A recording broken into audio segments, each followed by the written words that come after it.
was Mickey Can't Move by Grounders on the album Coffee and Jam. I'm Kaila, and I'm Gaia. And welcome to the Public Debate, the new debate show on CHSR So FM. Wow, we're really good at this. You can tell we're definitely I have it here, actually. newcomers. CHSR FM. CHSR FM. Nailed that one. But this is the debate, the public debate. The public debate. The public debate. We're really nailing this. I mean, I named it, so I don't blame you. This is the public debate where we discuss interesting topics in a rather informal manner, where we just kind of sit and chat with each other and I guess with you guys. And yeah, that's about it. We have a little debate going. So our idea is we want to talk more about controversial topics online. We want to give more space for things that are more iffy to talk about, a bit hard to talk about, but still important to talk about. We're going to talk about them for you, and then you can tell us what you think. Or just tell us you think debated better. That too. I'm okay with you telling me I suck. I do the editing. Me as well. You can tell me as well. Well, technically, you'd probably be telling Gaia. Yeah, because I kind of handle the media relations as well. Yeah. Well, I mean, like, I have all, like, the tech stuff behind me. Like, I'm staring at the screen that's recording right now. Oh, yes, very much so. I can turn off mics. He could mute me right now. Actually, I have that. That's a specific reason. If someone says something that's not okay, I'm supposed to mute them. Fun fact. Ooh. Especially since I have the tech training. Duly noted. We're very on topic. Very professional. Very professional. We couldn't even get the intro right. Should we? We've already recorded once before.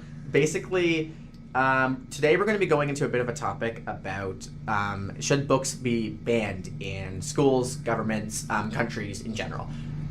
And we are each going to take a side, even though one of us will probably not have the opinion they want.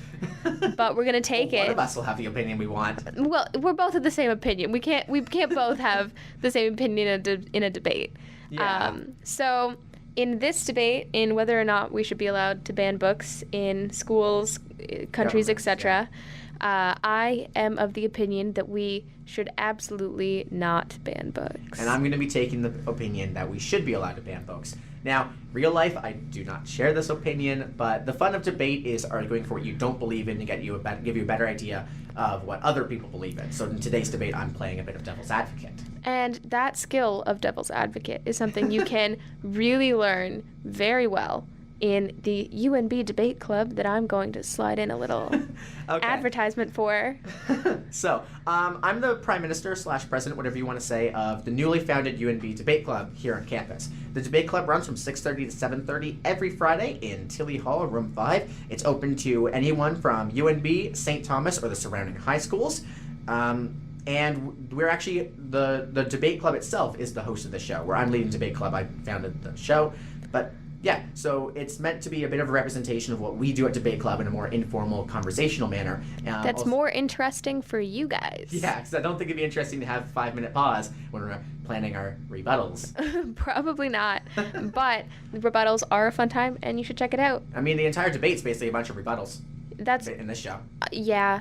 So essentially, if you like conversation, and if you like seeing other people's sides, or just public speaking, come check it out. We have many positions open. We actually have 3 positions also open in the executive for people who like leadership roles. We need someone to manage our social media accounts, which would be the Minister of the Media. We need someone to manage more of the administrative side of the club, which is the Minister of Administration, or just the, some people say secretary. I think that downplays the role, honestly. We also need a Minister of Competition, which is someone who runs the competitive team that we'll be forming. So we will be forming a competitive team. Do you want to slide into that? The competitive team is a great time. We don't technically have one yet, so I'm not technically on it yet. But it's a fun time. You do a lot of debates in a pretty strict manner, less informal, less like we're doing here, and you get to travel around and debate with other people. It's a fun time, and you should check it out if it sounds like it'd pique your interest. As well, to date this episode, because I always like to date my episodes, it's kind of my thing. Today is the 28th of February, 2019. Almost said 2018 there. To call to attention, if this is before the 20th of March that you're here of 2019 that you're hearing this episode, St. Thomas University is holding a public debate competition that I'm meant to talk about today. This competition is open to anyone who wants to go, and the UNB Debate Club was actually personally invited. It has a $10 registration fee. It will be going all day on a Saturday, I think the 23rd, somewhere around there. It'll be running from about 11 a.m. to 5:30 p.m., 6:30 p.m., and it'll be full of more parliamentary style debate, not Canadian parliamentary style like official system, but just more like you're in government, which is a lot more fun. I've spent some time debating in actual government settings. It was very, very enjoyable. So come check that out. It's actually it's going to be a very enjoyable experience. And as I said, the debate club's personally invited. More reason to join the debate club so you can claim that you're there. Please be aware of the fact that we will never stop advertising for the debate club. Well, the debate club runs this. Exactly. So we're never going to stop. So just don't hold that against us. Anyways, we should get back on topic, drag this show back to where we were trying to go. I mean, we're only 10 minutes in. Are we really? Wow. Yeah, I have the timer in front of me. We're about 9:30. Amazing. Okay. So, books. So we should open with a bit of an early discussion into where this debate came from. Do you want me to start with that? Sure. So basically, we got the debate topic when early today we Googled good debate topics. Because we're a very prepared radio show. We don't have a script. Oh no, never. No, this is very different from the last time we recorded, not even 15 minutes ago. Literally 15 minutes ago, actually, I think. Or not even, no. 13, not quite. 13. Yep. Yeah, so this originally came to me as a topic I wanted when I ran into it because it made me think back to, well, I'm a bit of a history nerd, even though I'm not doing a history degree. That's me. Degree. I'm the classics major. So thinking back to it, I really, really enjoy researching in any history time period. And while I personally prefer the more medieval history, some more recent history really comes to mind for this topic, particularly at the World War II time. Talking about Germany and Italy and countries like that, mainly the fascist countries, where book burnings were not just common, but encouraged as a form of morale boost in these countries, of destroying literature they found that particularly hurt a particular ideology. Brief side note, if you're interested in that topic, there's a great book called The Book Thief. We were talking about it a little while ago. It's really good. It talks about that book burning situation in Germany. From a first-hand perspective, actually. From a first-hand perspective. More of a fictional context. Yeah, it is definitely a fictional novel, but it's a good book if you want to check it out. It has absolutely no relation. Well, it ties in, but it's not related to what we're talking about, so we're going to get back on topic. But if you're interested... Full recommendation. We'll get a bit into that after the debate as well, just some other ideas we'd like to just mention about the topic. But going into it, the pros always go first. So, why do you think we should not be allowed to burn books? I think... Or not just burn, but ban. Let's not actually talk about burning books. Yeah, burning books is a slightly separate issue. That's just getting us on topic. We should also actually define our situation. So we're specifically saying the banning of books from schools and other public areas. That doesn't mean the destruction of said books. The books might still be owned in archives, in old libraries, and areas where banned books to be held, but we're saying we're trying to keep them away from the particularly public. from the youth or the easily influenced. General public. Man, we could talk about the news of the easily influenced, but that's controversy for another time. I believe that books should never be banned. Never. Well, okay. For the purpose of this debate, I believe that books should never be banned. Take the extreme. Pardon, sorry? Take the extreme. Take the extreme? Hey, I'm working on it. Because there are a lot of reasons why books shouldn't be banned, but books have so many good qualities to them. That's never going to be in debate. No. Books are a good thing. Yeah. They hold so much knowledge in them. Whether it's textbooks or old carvings or scrolls. Or even novels. They teach a sense of morality or noblism to children. Fairy tales, they teach good morals and upstanding qualities. Good versus evil, etc. Such an objective topic. Such an objective topic. And then you have novels that teach this sense of creativity and imagination and this want to be somewhere else. So it provides this great escape from any stress or reality that is bothering you, right. Which is great for so many things.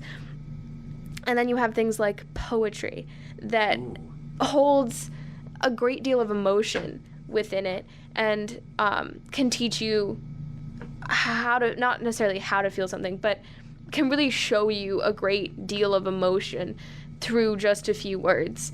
And to ban all of that takes away so much life from the general public and takes away so much knowledge and creativity, etc., from people who should really need it. Because just to focus on creativity, for example, and imagination to go along with this, that's a skill. Creativity and imagination, it's not always depicted as such, but it's a skill that one can learn and one can grow with and one can use. And to take away novels or even to have the ability to take away children's books or schools books that would... Those pop-up books gotta go.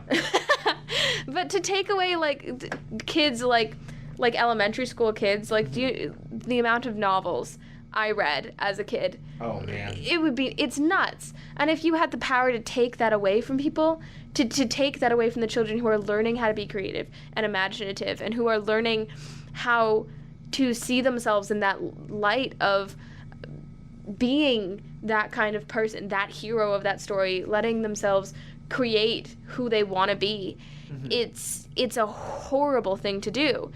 And furthermore, we build our societies on the written word of people of the past. Like,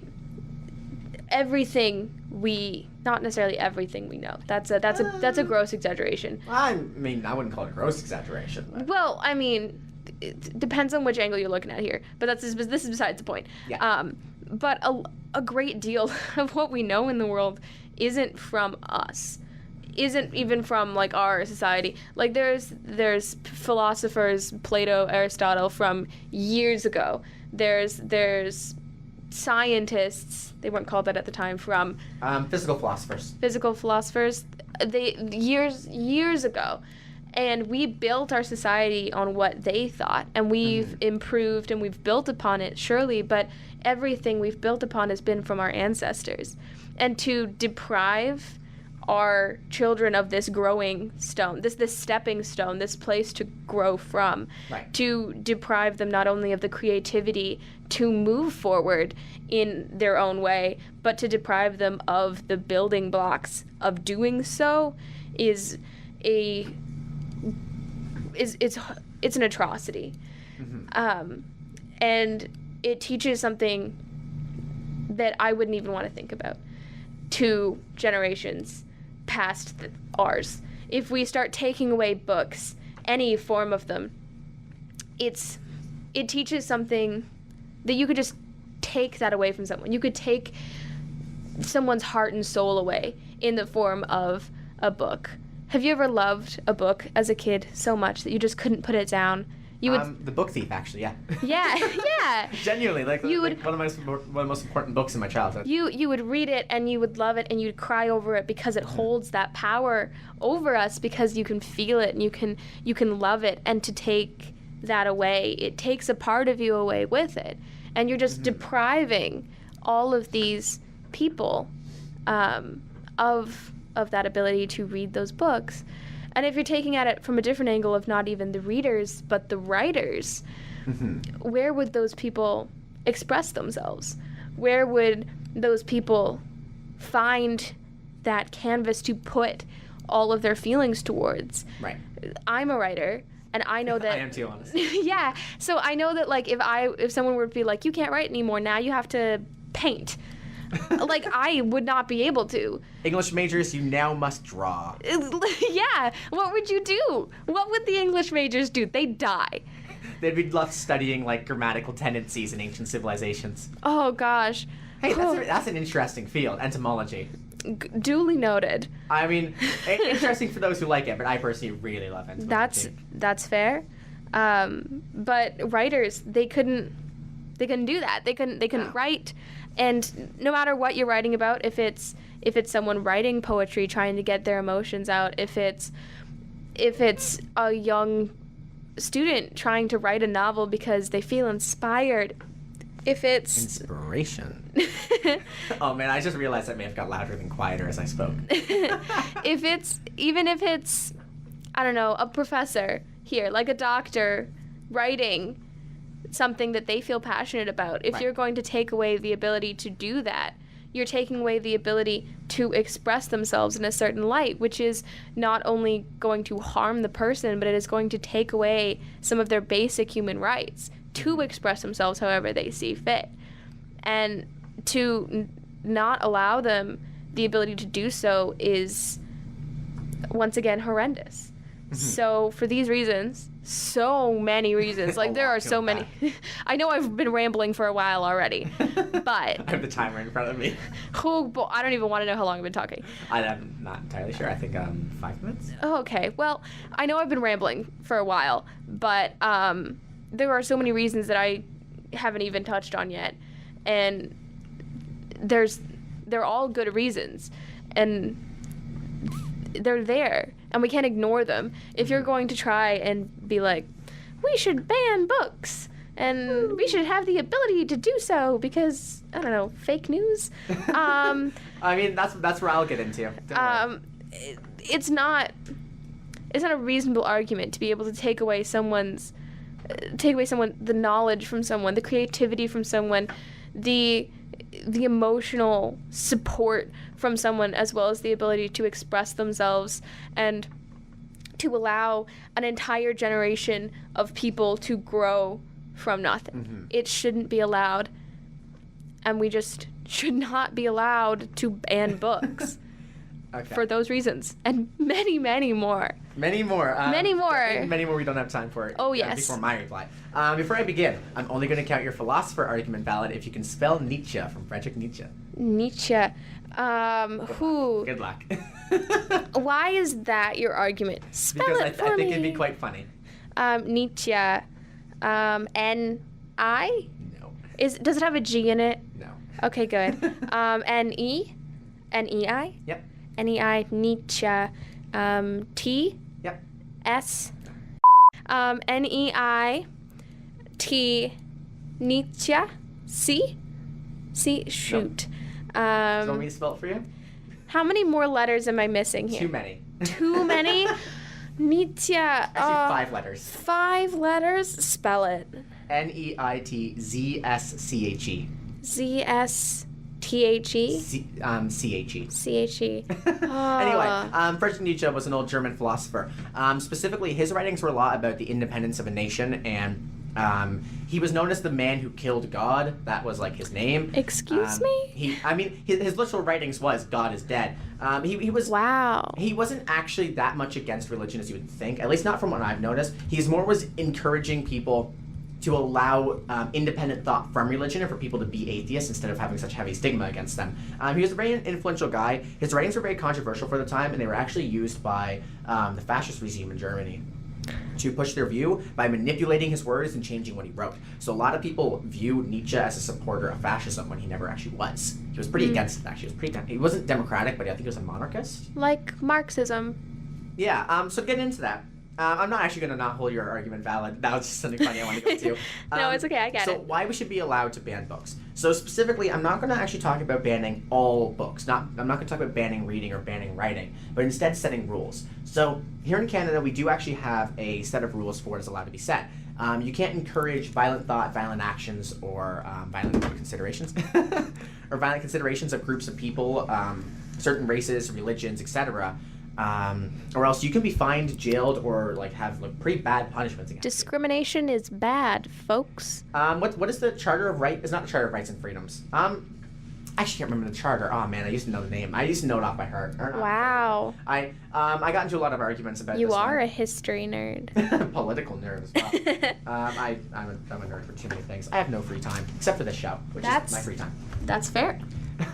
Okay, so when talking about the idea of banning books, it's important to recognize that a lot of books hold significance, they hold a lot of dangers. To be specific, we need to talk about books such as The Communist Manifesto by Karl Marx, a name you just mentioned, and a book written by the leader of the fascist regime in Germany. I don't even know if I'm allowed to say the name. I think I say the name of a book. Like, if we're talking about banning books, which are not banned, I should be allowed to say the name. You can buy it on Amazon. The book's Mein Kampf. Like, yeah. It means my struggle in German, actually. It was written when Hitler was in prison. Yeah, he wrote it in prison. It was written by him. So basically, it's important to recognize that a lot of these books encourage a lot of violent thought. Specifically, Marxism encourages the violent overthrow of the government and replaced with a communist regime. I would argue that it doesn't encourage it. It says it's inevitable. It says it's inevitable, and it kind of also says that it's a good thing. Like, it is the lengthiest way of wording around doing it when you're trying to say do it. To be fair, it's arguing that it's inevitable and it's overthrowing the capitalist government for a socialist government. Yeah. And it'll work better. Don't forget the definition of socialism back when Marx was alive was more of what we view as communism today. Wow. Modern socialism was born as an anti-communist, pro-socialist movement. So you can actually thank Marx for the modern socialism that we have today if you like it. Welfare and many of the other things we live with are because of Marx's violent ideology. And what would have happened if Marx hadn't written that book? I would say another 20 million Russians would be alive. Yes, but also we wouldn't have, well, I mean, yeah, certainly, but that was one person's interpretation. But, like, we wouldn't have welfare, we wouldn't have... That's true. All kinds of things like that if we just didn't have that book. These stuff were still being encouraged by other writers. There, remember, multiple people wrote the Communist Manifesto. Marx is just a name we remember, and there was definitely other people who had an important role in developing of communism and modern socialism, and people that would still exist and still held these views long before reading the book. What's important to mention, a lot of violent revolutions for communism were based off of Karl Marx's ideology, and ideology that was seen to have been effective in the past. Karl Marx himself said that I am not a Marxist. Thank God I am not a Marxist. I've never heard of that. Yeah, it's something like that. That's not like a direct quote, but like he said something along those lines because he wrote it, but everyone interpreted it slightly differently, and they're like, we're going to take the words and change the meaning, and developed like... Oh, like what happened to Nietzsche? Yes. Yeah. So that's what I wanted to mention. This has been the most way of working around the topic I want to say.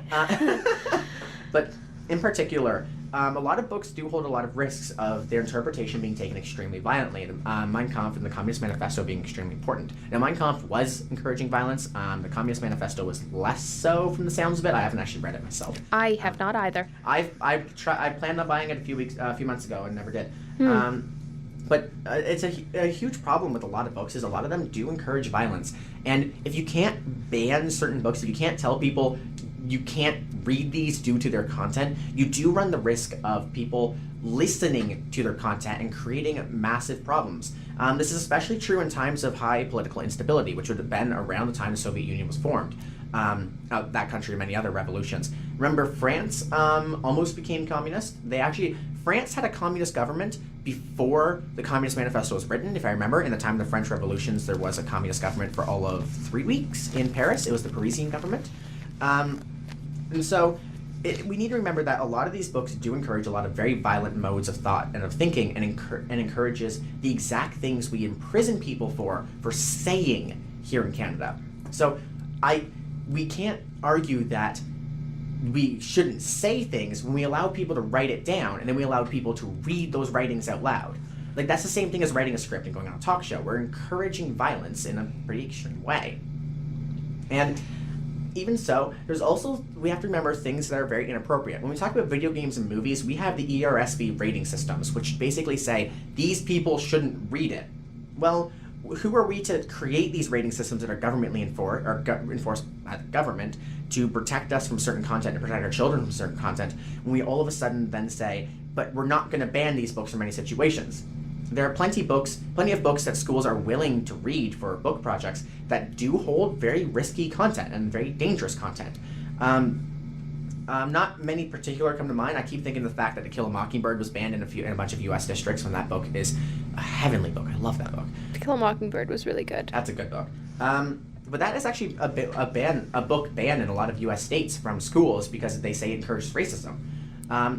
While I can't see the argument for that book, there are definitely books, as I've mentioned, that do encourage a lot of violent actions. And when you let kids read these books, you run the risk of kids believing these books. It's the same reason why we don't let kids play shooter games, because you can desensitize them to shooting and tell them that it's okay. I don't want to go into the kids are impressionable argument, but kids are impressionable. They will listen to what you say to a degree. When you surround a kid by a certain form of thought, they will listen to that form of thought. So it is very important to remember that, well, I'm not saying banning all books, having the ability to ban books for the safety of our people and to make sure that they can be okay and not committed to violence is a very important tool in our tool belt of ways to protect our society. I would just like to raise the point that banning isn't necessarily the best option of all time. I think, personally, that to warn people of the content would be much more understandable. And, like, maybe to have it not be allowed, like, not suggested for a book report in, like, high school or elementary school, sure.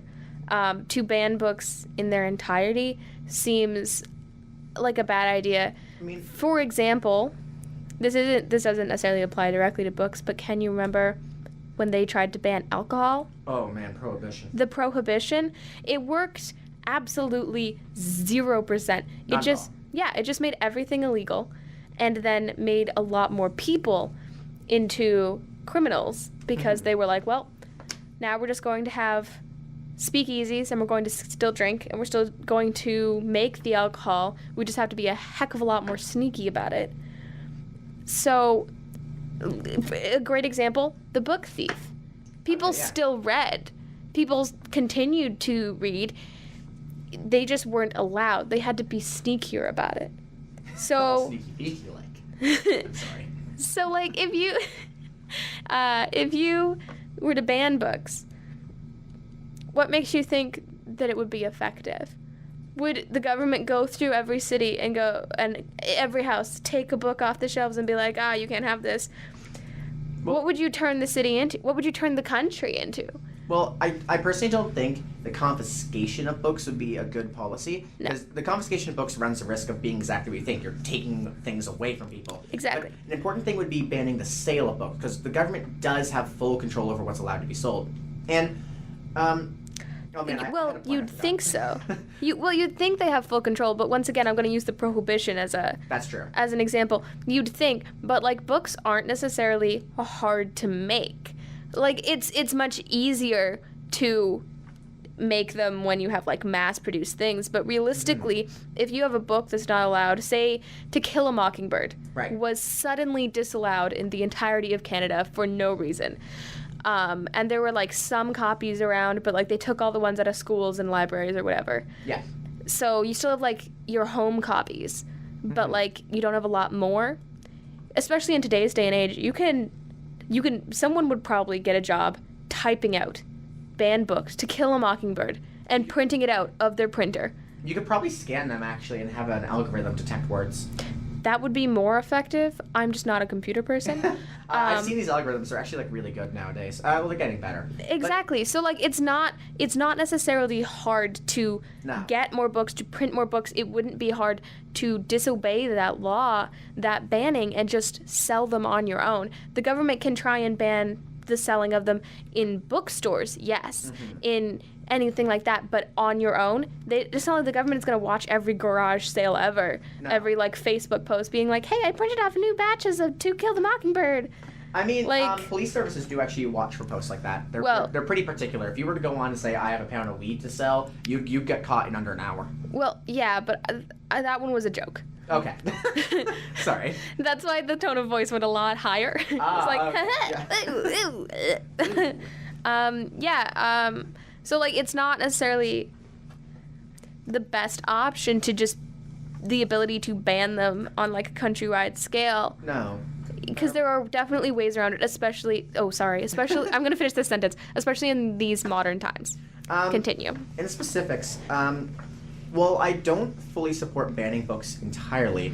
When we ban books from being bought, even if they're still being printed by people and they're still being printed in general, we have to remember, more books get released in the like I think the last 10 years have released more books than all the other books written in history before those 10 years, which is insane. We have so many people writing books. So a lot of books' popularity right now is based on their ability to market themselves well and have big companies behind them. When you take those big companies away, the popularity of books that we need to worry about drops drastically. Now, books like the Communist Manifesto, which are referenced a lot in history, would be a bit harder to do that with, although getting your hands on them would be very difficult due to the nature of those books. There's definite books that if we believe they can be a huge problem for our society, if we break their popularity, break their support, they will fall off, right? Ignoring classics, there's definitely modern books that could encourage violent thought that we could very easily just stop them from selling well entirely. And they would, while they could spread, we could very much monitor the spread better and prevent the spread.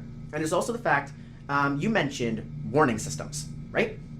Now, the issue with warning systems, if you look at video games now with the ERSB ratings, I cannot tell you how many people I know below the age of 16 who own rated R and rated 18 plus games. I've seen GTA owned by a 5-year-old. I'm not even exaggerating that one. That's weird. That's weird, but the issue is a lot of parents are very negligent about warnings, and a lot of people you believe would look at these warnings and watch out for their kids, just think to themselves, if this will make my kid happy, I don't care what someone else says, I will do what my kid wants. And while that is definitely a really good mode of thinking, it pushes yourself past a lot of warnings and a lot of issues that you could face for doing that exact thing, which is why banning books might have an advantage in this situation. Because if the warning system we've seen already doesn't work, if we force it out of their hands, we can prevent them from adopting a mode of thought we don't want. I just want to say, if you're reading Mein Kampf to your 5-year-old, you might want to rethink your parenting skills. Just gonna toss that one out there. Little hot take, but the hot take. But there's definitely books in the modern day that don't directly say we need to kill these people, but definitely give references to these people being bad. There's a lot of fantasy books will create lesser races to be below the original, and then give a lot of traits to those lesser races that we stereotypically assign to races in the modern day. This happens a lot with elves. You see a lot of fantasy books that have high elves and low elves, and then the forgotten elves, the begotten elves, something like that. And these begotten elves are usually disgusting creatures that are vile, goblins in Lord of the Rings. And they're given traits that made them lesser, that are stereotypical traits in the modern day for groups of people that do face discrimination. And that is a way of subvertedly pushing a very, very negative agenda on the people without them realizing it. So in that situation, where it's a little less obvious, it might be a bit smarter to put a temporary ban or a situational ban on that book. Conversely, what if it's teaching those books that provide those differences? Taking them away isn't necessarily going to avoid racism in society. Like, we're human, and as much as we want to be as accepting as possible with people, okay, once again, hot take, current political climate, but with people like Donald Trump in the world, we're not going to be able to avoid racism. It's not a thing that can happen. So to take away all examples of racism in fantasy literature, it's not going to save people from being racist. No. It's just going to take away the ability to look at someone and go, I should accept you anyways. Because what if those races, yes, they have differences and they have those stereotypicalized traits for people who face such discrimination, but some of those characters are often accepted into like the team of the main character, of the main hero, the party, and it shows like a different side, and to not be able to have that, it's disappointing. True. Also, I'm of the personal opinion that you should be able to read something with like racism in it and disagree. You can read it and like enjoy the story as a whole, or like the world as a whole, or enjoy certain aspects, but look at it and be like, yeah, that's a bit wrong. That's wrong. That's racist. That's not fair. It's not okay. But still enjoy certain aspects of the book while still knowing that it's wrong. Mm-hmm. And to take away those books, take away those examples where parents could teach their kids and be like, you shouldn't look at people that way. Mm-hmm. It's not going to do anyone any good. Yeah. To give a bit of a reference back to the video games, did you read that story? I think it came out a year ago now, but it's got referenced a lot, of this 7-year-old kid who took their parents' car and drove his 5-year-old sister to McDonald's because she wanted fries. And he learned those skills through Mario Kart. No. He actually quoted that. I think he may have been 8. But okay, Mario Kart is a bad place to learn how to drive. Actually, the kid did it right. He actually only got caught when he parked. Wow, okay. That's like quite astonishing when you think about it. That is. And Mario Kart isn't even one of the bad video games. Like that's the kids one. Like and I actually read the article, like, this is legit. Like, this actually happened. I can't remember, it was in one of the U.S. states. But that sounds like a U.S. state. It mentions that does call to attention the fact that even though these banned books gives parents a very good chance to look at their kids and say, here, this is wrong, allow us to have a discussion about why it's wrong, parents aren't opening these dialogues as of now. At least many are, and if you are opening these dialogues with your kids, props to you. Like, that's the way you should do it. Sorry, I don't mean to cut you off. Please finish your sentence. No, I was going to say, but there's definitely groups of people that are not opening these dialogues and are just throwing these things at their kids, saying, enjoy it, I'm busy. And yeah, when this happens, we definitely run into the issues that kids will adopt the mode of thought that they're reading and will not be old enough to think about it as critically as they need to. Although that is a good point, I would argue that doesn't fall under the topic of this debate, simply because that's not something that could possibly be fixed with banned books. Certainly it would take that one problem away of certain books, whatever they may be, not being in the purview of these children. But that falls under a greater issue of bad parenting. It does. And even if these books aren't around, there's going to be something else. But that does say we should ban these books from schools and from other areas where kids are more common, which is another part of our issue that we But if we ban them from schools, it takes away the teacher's ability to be like, this is wrong. To teach them where their parents might not, if the parents are the ones that aren't opening the dialogues. The teachers are supposed to. Yeah. They're supposed to teach you better things. That's why they're teachers. And to take away the things that would open those dialogues, it's still personally, I would say, from this affirmative side, it's wrong to take them away. So would you think then that the best solution would be to not ban them from educational institutes, but ban them from non-educational institutes then, and keep these books that would need a lesson from the teacher in the curriculum, and even actually focus on them to teach why they're bad, and then give them access to it maybe when they hit university, where they can access it at libraries, when they're old enough to be allowed to take these books out from a more controlled position? No, because what if you have good parents? Like my parents, when we would read books, my parents would point out what was good and what was bad. And my parents did too, actually. Exactly. And so if you have good parents that are going to do that, I was reading big novels, big concepts, and understanding them. Yeah, same actually. Long before we started talking about them in school. And to take that away, I don't know who I would be. And, yeah. And I mean, yes, that is one solution, certainly, but it's not necessarily a good one either. Well, in that situation, my solution still works, because to me, a bad parent would not spend the trek to go all the way to a library, find the book that's wanted, and rent it, but they would go and buy the book off the shelf and give it. So if we allow parents to rent these books, we can assume that these parents are more often than not more responsible parents. But what about when parents want to buy them, for themselves? You can't buy them still. And that creates an issue, because what if I, as a college student, were like, I want this certain banned book because I need to use it for a novel study. And I need to use it as an example for, not that I'm in, a doctorate study, but if I want to use it for, my doctorate thing that I'm writing, if I were to go buy it, I still couldn't. It would only be in the libraries, and who would control them? You can rent books from the library and take them back to your dorm or take them back to your house for an extended period of at least a week. But if I wanted to doodle in it and write in it and write all my notes in it, and I need that for whatever studying I'm going to do, I'm not allowed to. And another issue with these libraries, right. Who's controlling them? who gets hired? How do you go through that process? How do you make sure that you have them only in these libraries? And what happens if you don't have something that you need? You'd have to go to a completely separate city to find it, and what if they don't have it? Yeah, I was expecting you to bring up that point, actually. Because, like, libraries now, like public libraries, have you ever gone in and wanted a book and it's like 2 cities over and you're like, I gotta wait like a month for it to get here? Newfoundland actually shut down more than half their public libraries last year, fun fact.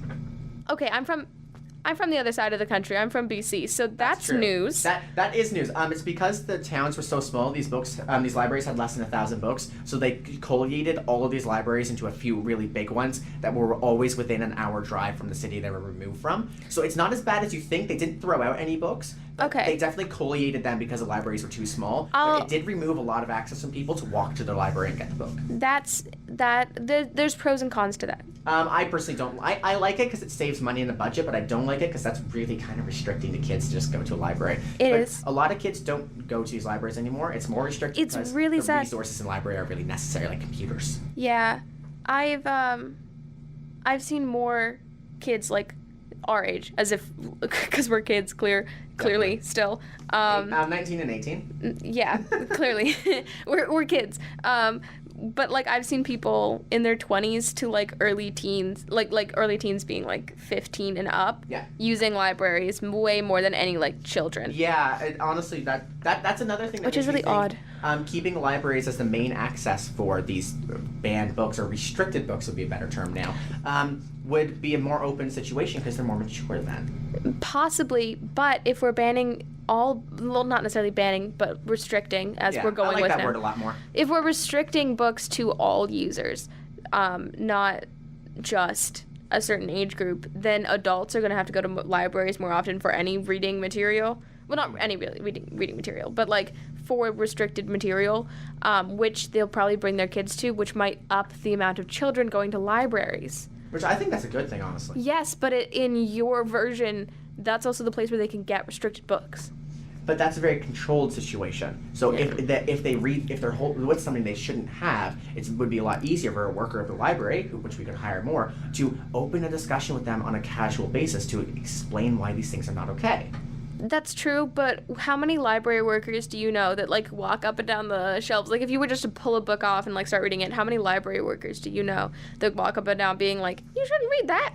Not that, but a library worker could come over and say, what do you think of the book, and open discussion. Currently, that doesn't happen. But also, that's really unnerving to people like me with like anxiety who are there to read and like are looking at things, and then someone comes over and is like, what do you think? Let's open a discussion about why this is bad. Like, that shouldn't be a necessity to read something. You shouldn't have to have a discussion. Like, if you already like comprehend why it's bad, you shouldn't, or if you already know, you shouldn't have to be obligated to have this conversation just to be able to read something. You shouldn't have to be obligated to do anything just to read something. So, as an alternate solution then, what if in all of the books that we deem restricted, instead of giving full restrictions, we had a section that was that discussion in the book that they could read as like in the preface, right? You could like have a specific preface and epilogue dedicated to discussing the modes of thought in that book and why they may be good, why they may be bad, and what they were based on and what the person writing it was thinking. What if we like had the editors include that, so we didn't need to ban or restrict them,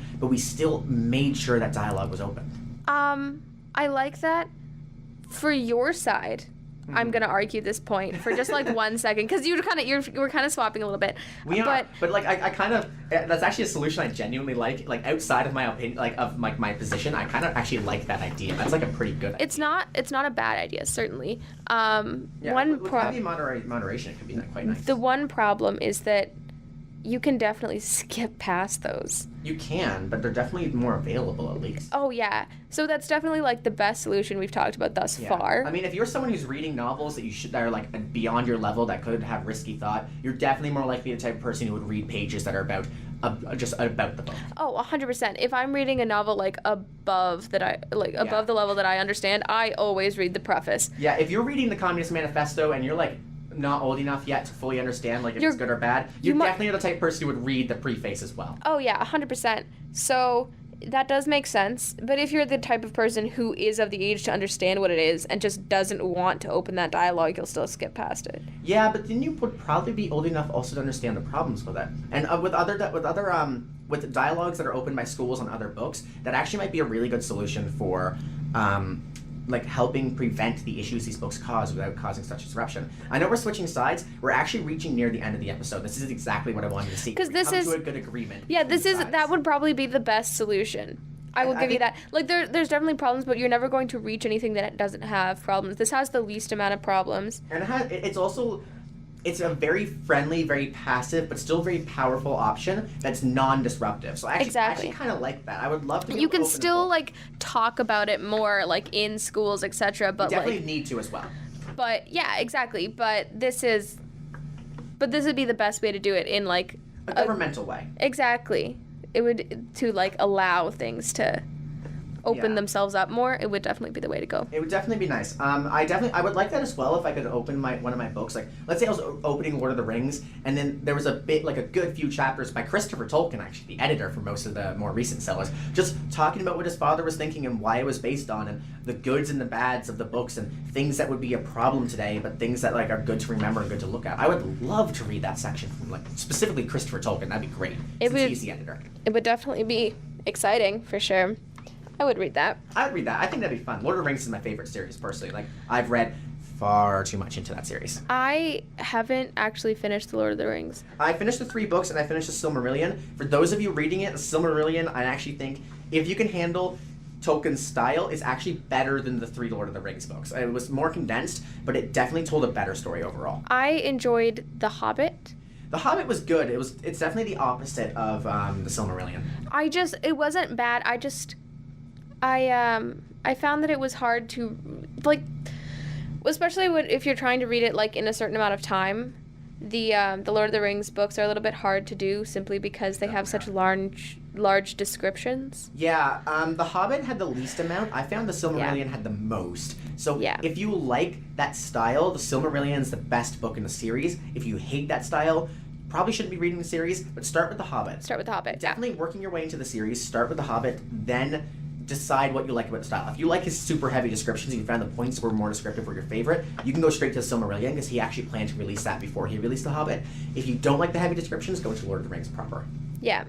Fun fact, I haven't actually read the Harry Potter series, the antithesis to the Lord of the Rings. That's horrifying. There's some problems with that. I mean, J.K. Rowling I don't support the author. I don't want to, give her money. No, that's fair.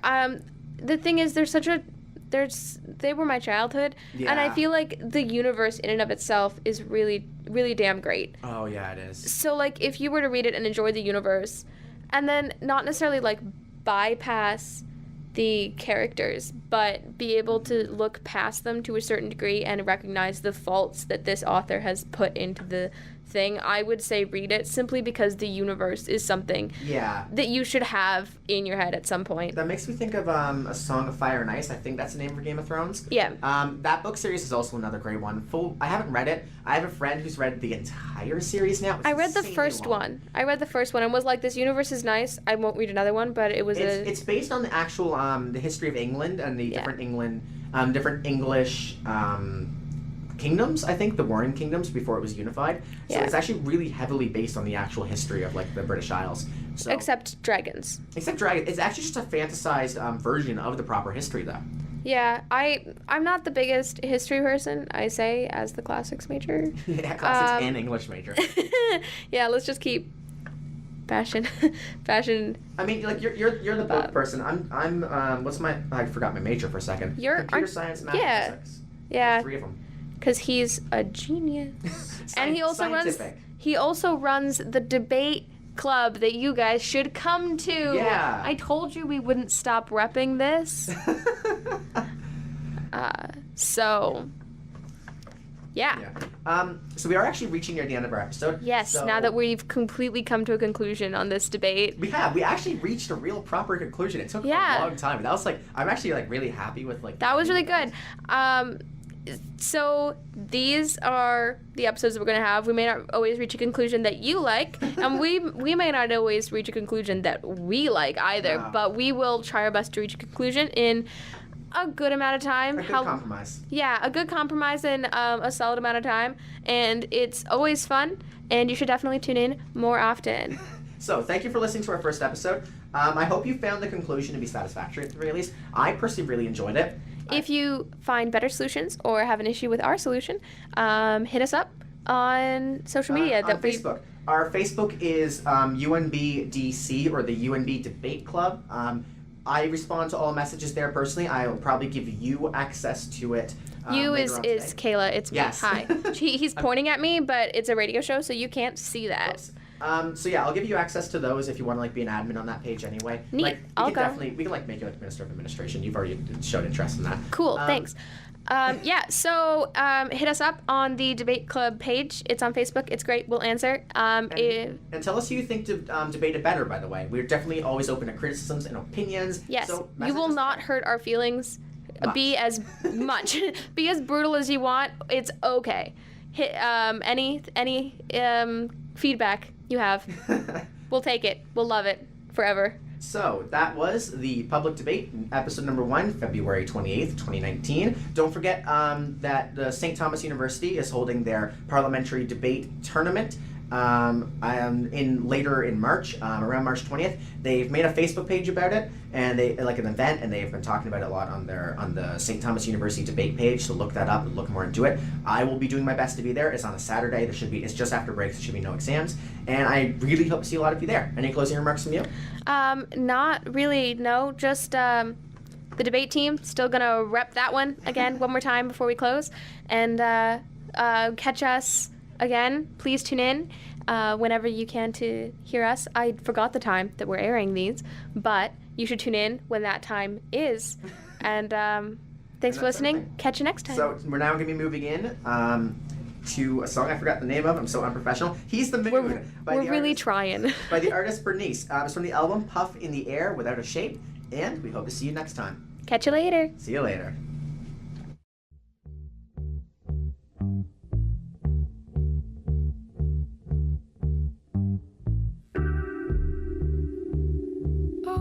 Wonderful,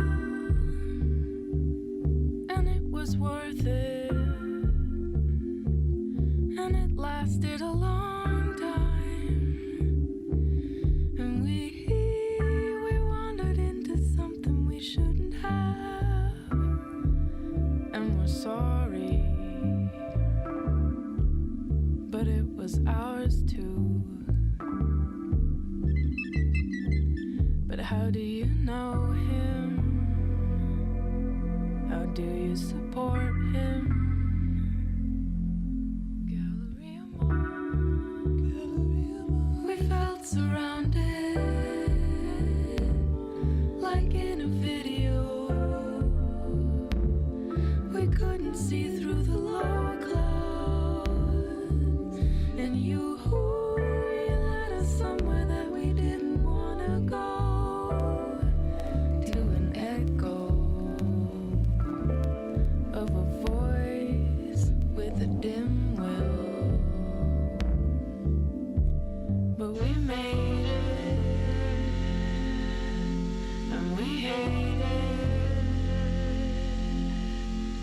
He's the moon, and I live inside of the moon. He's the moon, and I live inside of the moon. He's the moon, and I live inside of the moon. He's the moon, and I live inside of the moon.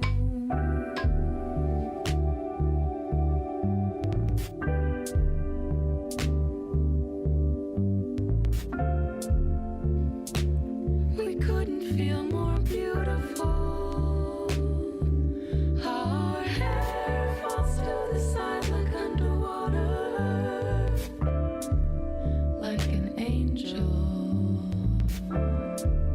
like a polar bear. But how do you know him? How do you support him? He's the moon, and I live inside of the moon. He's the moon, and I live inside of the moon. He's the moon, and I live inside of the moon. He's the moon, and I live inside of the moon.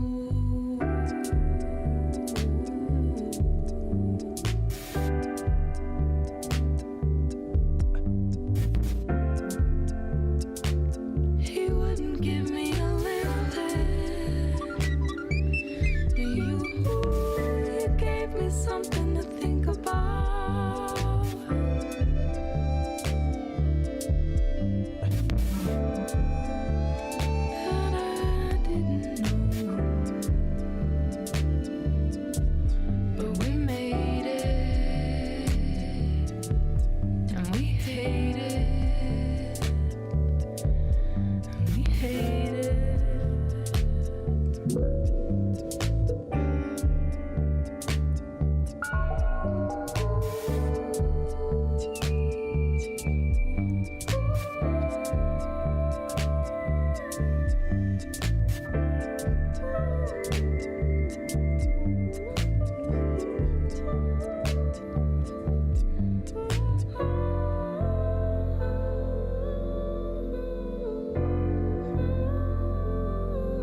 He's the moon, and I live inside of the moon. He's the moon, and I live inside of the moon.